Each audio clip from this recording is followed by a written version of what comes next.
Once upon a time, there were rare people who wanted to have a child but never got it. She had to find a witch to ask for help. She said, "I want to have a child, please tell me what to do."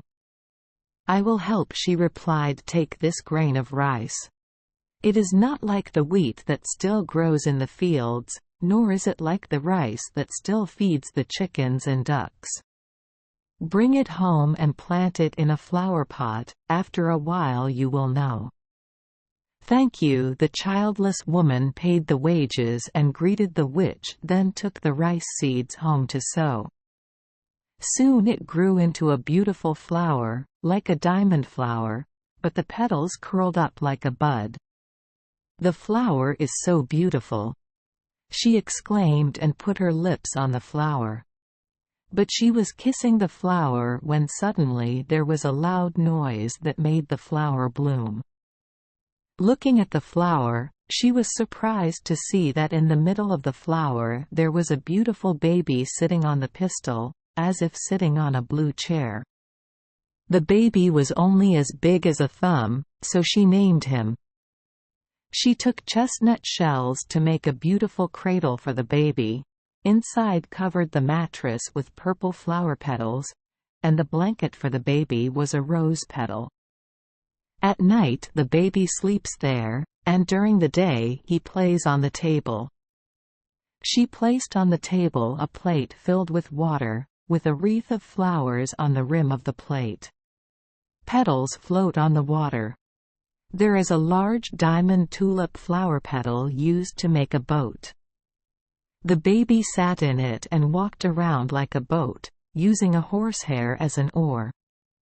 The baby rode and sang, his voice was so soft and gentle. One night, the little girl was sleeping.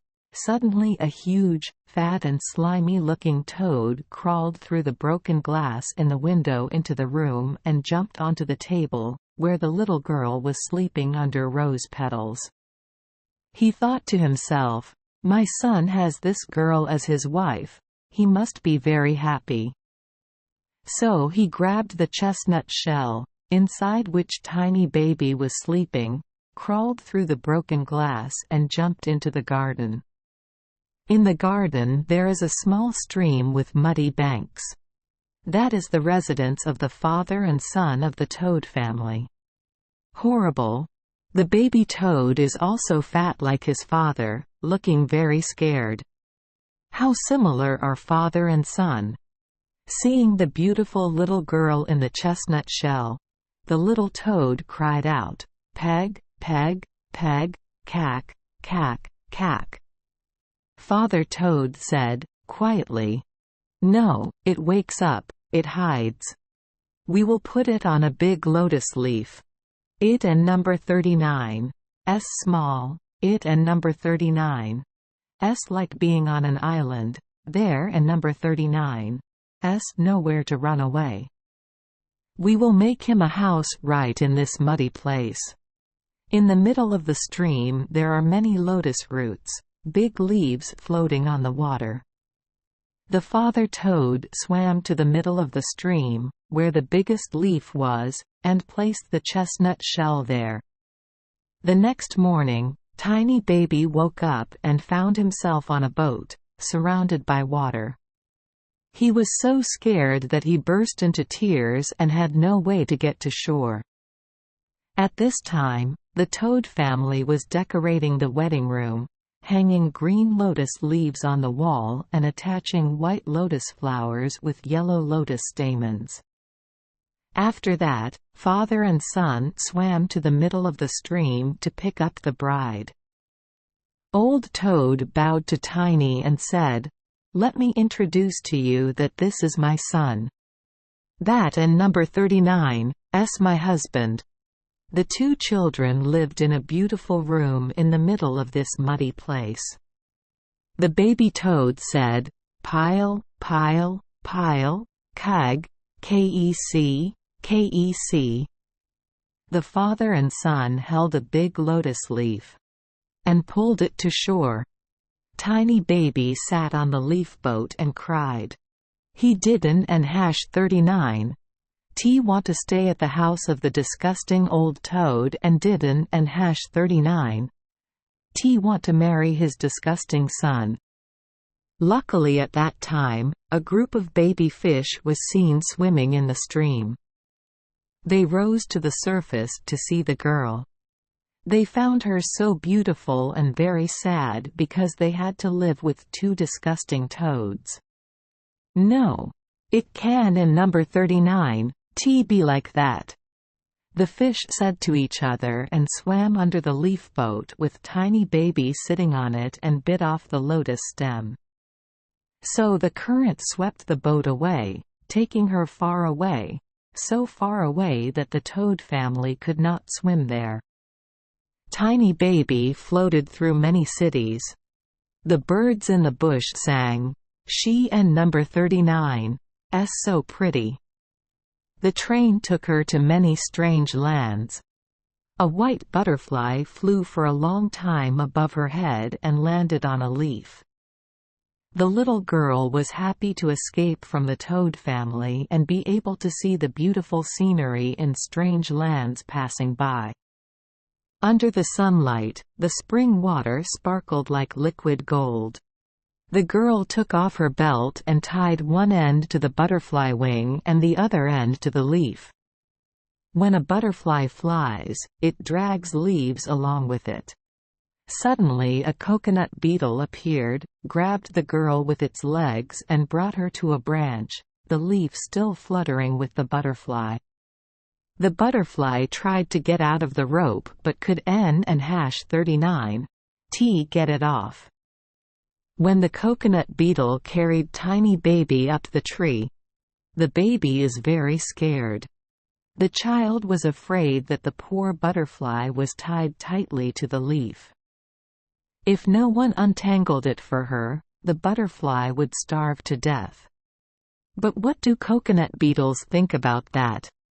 It placed little Tiny on a big leaf, brought the pistol to her to eat and praised her for being beautiful. Many of her friends came to visit, stared at tiny baby and said insolent things. A young coconut beetle cried out, "It only has 2 legs, guys." Another quickly added, "It doesn't and #39, T have a beard, guys." Many others sneered, "It looks as ugly as a human."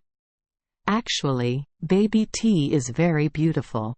When I first brought little T home, he didn't and #39, T think like his friends. It was only his friends who criticized him and said it over and over again. So the coconut beetle also believed that baby T was ugly and didn't and #39, T like him anymore and took him and put him down on a white chrysanthemum. Thinking that he was so ugly that the coconut beetle didn't and #39, T even like him, baby. Little sobbed and was sad.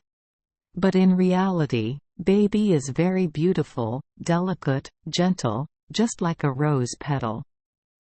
Tiny baby lives alone all summer in the big forest.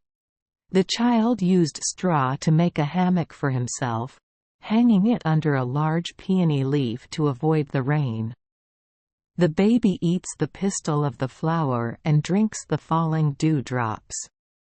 She lived like that all summer and all fall. But then winter comes, a long and cold winter.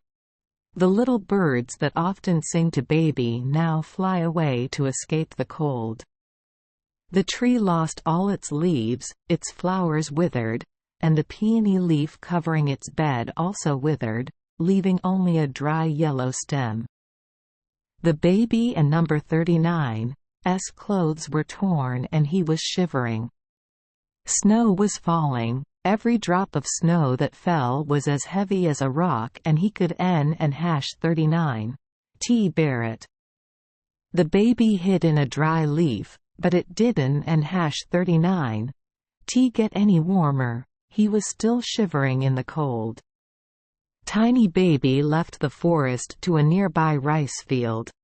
The rice field had just been harvested and only stubble remained from the cold ground. bristling with thorns.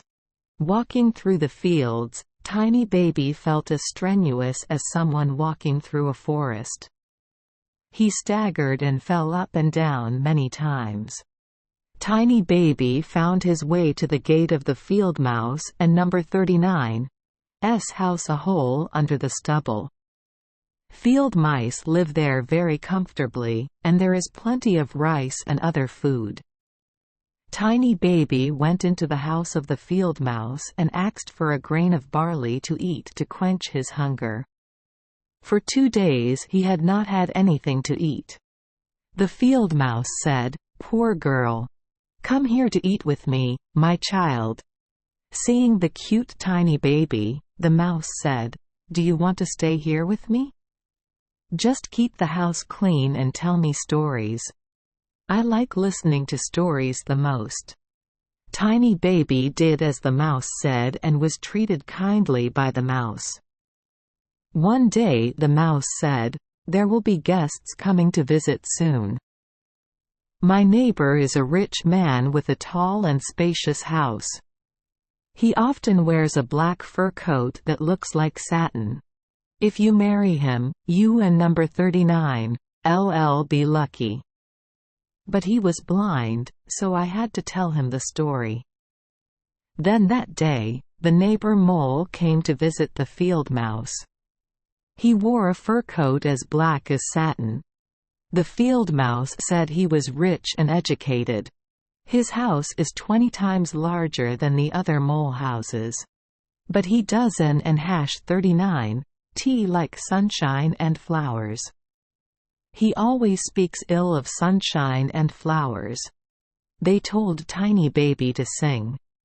The baby sings, "Fly away. The coconut beetle flew away." And quote. The baby sings very well.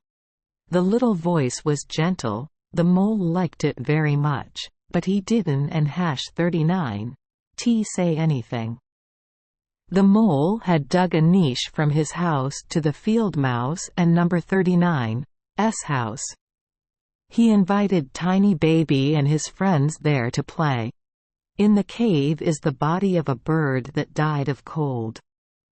The mole held a piece of rotten wood that emitted light and walked ahead to light the way. Coming close to the bird and number 39's body, the mole used its snout to hit the ceiling to make a hole, letting light in. Thanks to the light, they saw the swallow lying in the middle of the cave, its wings folded, feathers covering its head. Legs twitch. Obviously the bird has died of cold. What a pity. Tiny Baby loves birds very much. It sang to Baby all summer. But the mole used his foot to push the swallow and said, "It can and number 39 sing anymore." How sad is the fate of these little birds.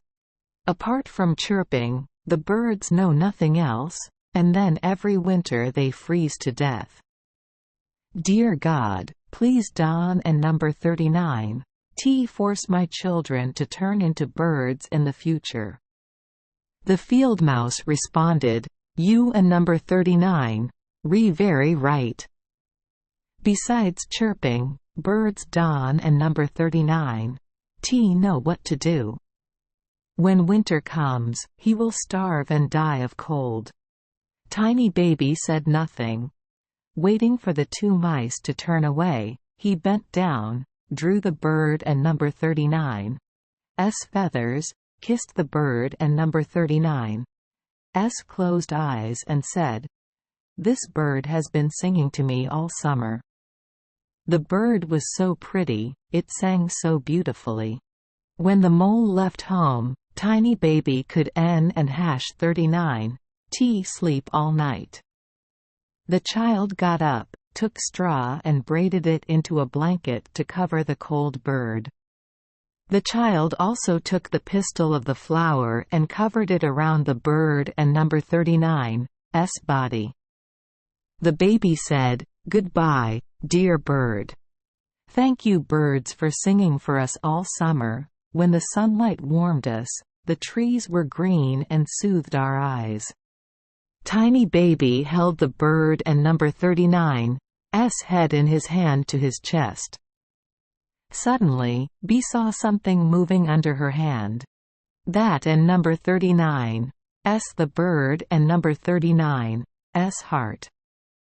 The swallow was just frozen because of the cold, but now that it and number 39's warmed up, it and number 39's woken up. In the fall, the swallow often flies south to avoid the cold.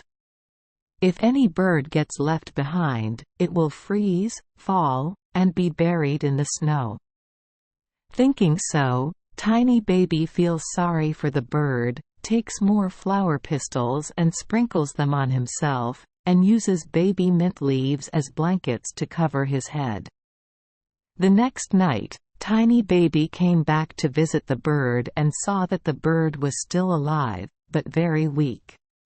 He only opened his eyes a little to look at the baby and then closed them again. The child stood next to the bird, holding a piece of rotten wood to replace the lamp. At one point the bird spoke, "Thank you very much, little girl." "Thank you, dear girl. I feel my body has warmed up and regained my strength. I will be able to fly back to a warm, sunny place with my friends." Tiny baby replied, "Number it and number 39's still very cold outside, full of ice and snow. The bird just stays here, lying in this little bed. I will take very good care of the bird." The child takes a petal and scoops water and gives it to the swallow. After drinking the water, the swallow told the story about the bird injuring its wing when flying out of a thorn bush, so it could N and #39 fly with the flock and fell to the ground. The bird only remembers that much and doesn't and #39 know what happened after that or where he is now. The swallow stayed in the cave all winter and was wholeheartedly cared for by Tiny baby. It loves baby very much. The field mouse and the mole didn't and #39 know anything. If they knew, they would have chased the birds away. Spring has come. The first rays of sunlight appeared. The swallow asked Tiny baby if he wanted to follow. The bird will carry the baby on its back and take it back to the forest. But he shook his head and said, "I don't and number 39 want to do that. To do so would be to be ungrateful to the field mouse. Then say goodbye, my dear friend." The swallow said and soared into the air, in the sky filled with sunlight. Tiny baby looked sadly. She also loved the bird very much. The bird went away. She was sad. All day long, baby had to stay indoors, unable to go out in the sun to get warm, because the rice in the fields grew high. For baby, that rice field was as dense as a forest. One day, the field mouse told him, "Summer is only time left. The wedding ceremony is coming. The neighbor has brought the ceremony to axe. Need to prepare new clothes for the child. I will give you a lot of dowry so you can bring it to your husband and number 39's house." Then the field mouse told baby to sit and spin yarn. All 4 spiders weave day and night. Every afternoon the mole came to visit and said that as soon as the summer was over and the weather was less hot, he would marry Tiny. But Tiny didn't and #39 like the mole. She doesn't and #39 want to marry him. She wants to leave this place.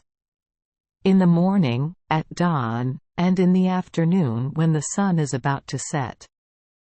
When the wind blew the rice flowers down, letting the baby see the blue sky, he dreamed of life outside, hoping the swallow would fly back. When autumn came, The wedding clothes were ready. The field mouse said, "Baby, the wedding is in 4 weeks." Tiny Baby burst into tears, saying that he doesn't and #39 tea like moles. The field mouse scolded, "Don and number 39 tea wine. I and number 39 LL marry you to such a prestigious place. Even the emperor doesn't and #39 tea have a shiny black satin robe like it. You should thank God, right?" On the wedding day, the mole came to take Tiny Baby away. The baby must go down to the hole with the mole, away from sunlight, because the mole hates light. At the hamster house, at least Baby can stand at the cave entrance and watch the sun rise. "Oh, warm sun. Farewell," the baby said as he raised his hand. Then the Tiny Baby left the hamster house. "Goodbye. Farewell." The baby puts his arms around a small flower. "If the flower sees a swallow, let me say hello." Chirp, chirp. Just then, Tiny Baby heard the sound of birds singing above his head. Baby looked up. It and number 39 a swallow. The swallow is so happy to see the baby. The baby told the bird about the sadness of having to marry a mole, having to go down into a deep cave, away from the sun. The swallow said, "Winter is coming. I and number 39 am about to return to a hot country. If the baby wants to go with me, he can climb on my back and use the belt to tie himself to me. We flee from the mole and its hideous abode. We will go far, through the mountains to hot countries, where there is sunshine. All year round it is like summer. Flowers and trees are green and beautiful. Escape with me, dear little Tiny, who saved my life when I was lying stiffly in the depths of the mole and number 39's hole. Then let and number 39's go." Tiny replied and climbed onto the swallow and number 39's back, taking the belt. The swallow and number 39's back is tied to the bird and number 39's feathers. The swallow soars into the air, flies over forest to sea, and flies over snow-covered mountains all year round. Little T shivered in the cold and buried herself in the swallow and number 39's thick feathers, only poking her head out to look at all the glorious scenes along the way. Then the couple arrived in a hot region. Here the sun is shining, the sky is high. On the branches of the tree swayed bunches of grapes with beautiful black berries and sweet oranges and lemons. There were beautiful children playing on the main road. The swallow continued to fly away. The scenery became more and more beautiful. Finally, the swallow took Tiny Baby to a place, under the shade of green trees, near a strip of blue lake. Blue, towering an ancient castle made of white marble. Grapes and ivy climb up the columns. The swallow nests on a pillar. Chim said to Tiny Baby, "That and number 39's my house. Can you see the grass growing below? I will put the baby down in the middle of the grass. Live there, the baby will feel happy." "Yes." Little Tiny clapped his hands in response. There was a white marble column broken into 3 pieces, surrounded by beautiful white flowers. The swallow placed Tiny Baby there on a big leaf. The baby was suddenly surprised to see there was a little guy here who was as clear as glass. He is no bigger than Tiny Baby. In every flower there is a little person like that. The guy in the white chrysanthemum is their king. Little Tiny whispered to the swallow, "Oh my God! What a handsome guy!" The little prince was very afraid of the swallow, because to the small and slender man, the swallow was a giant bird. As soon as he saw Tiny Baby, the prince immediately fell in love. Never before had he seen such a beautiful girl. He lifted the crown he was wearing and placed it on the little girl and number 39's head, offering to marry her. "Marry him, baby will become the queen of." What a beautiful couple, unlike Little Toad and the Mole. Tiny Baby agreed. From each flower came out a man and a woman, dressed in luxurious clothes. Every couple is beautiful, but the most beautiful are still the newlyweds. People put wings on Tiny Baby. Baby can fly from one flower to another. There was joy everywhere. On top of the marble pillar, the swallow tried its best to sing to the newlyweds, although the bird was very sad and missed the little girl. The prince told the little girl, "Tiny Baby and number 39's name is very ugly, but you are very beautiful. From now on my name will be Tiu Nuk. Goodbye. Goodbye." The swallow sang hello to leave the hot country and return to the north. The swallow built its nest next to the window of the storyteller and number 39's house. It uses the voice and quat, chirp, and quat. But tell the above story to him, and thanks to that we know one more story. Thank you for joining us for today's fairy tale. We hope these stories bring joy and meaning to your day. If you love our channel, please hit the subscribe button so you won't miss any exciting tales. Wishing you a good night and sweet dreams. See you in the next story.